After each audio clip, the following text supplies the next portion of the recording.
Olá, vamos começar hoje nossa análise focada em alegações bem sérias sobre a crise humanitária em Gaza. Temos um comunicado aqui do Gabinete de Mídia Local e também referências a críticas da ONU, processos internacionais. Isso. A ideia é entender o essencial dessas fontes, né? As acusações sobre o bloqueio de ajuda, o impacto que isso teria tido na população civil e um pouco do contexto legal que é mencionado. Exatamente.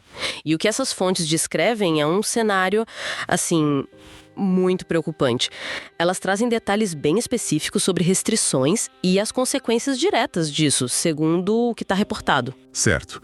Então, o ponto central que a fonte principal levanta é essa acusação de que Israel estaria, tipo assim, engenheirando uma fome.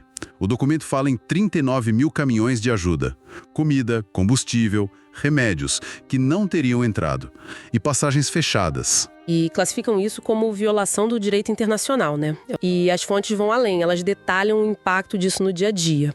Mencionam, por exemplo, que todas as padarias estariam inoperantes. Todas. Sim, há 40 dias sem funcionar.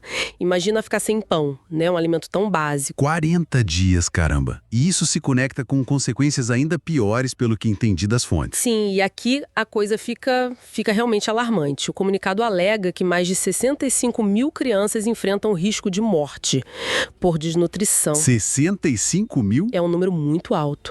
E a acusação direta que consta ali é que a fome estaria sendo usada como arma contra civis. Uma alegação muito, muito grave mesmo. Além da comida, o comunicado fala de 70 dias de fechamento total das passagens.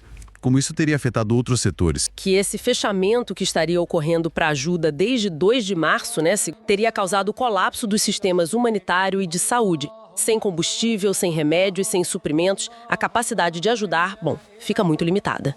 E essa situação toda é descrita teve repercussão internacional, certo? O que elas dizem sobre isso? Teve, sim.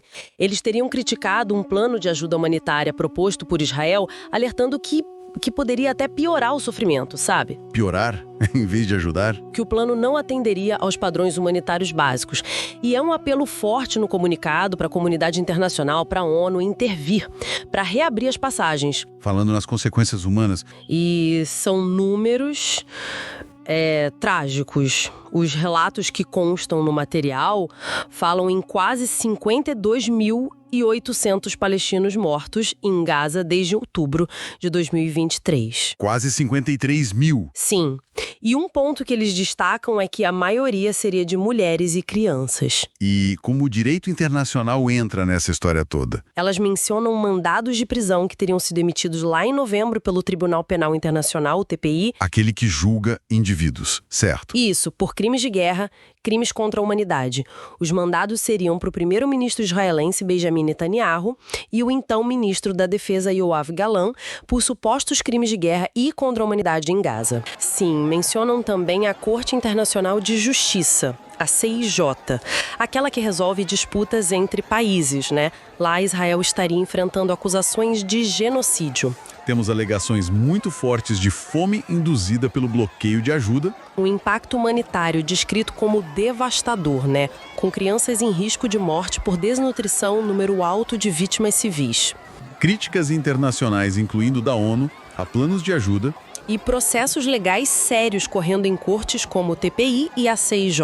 E o que fica muito evidente e é preocupante é essa conexão direta que as fontes fazem, né, entre o acesso à ajuda básica, as sobrevivências das pessoas e as estruturas do direito internacional. Isso, levanta uma questão importante para a gente pensar com base no que foi exposto. Qual é a real capacidade e a eficácia desses mecanismos internacionais para responsabilizar e intervir em conflitos assim? Fica essa reflexão, né?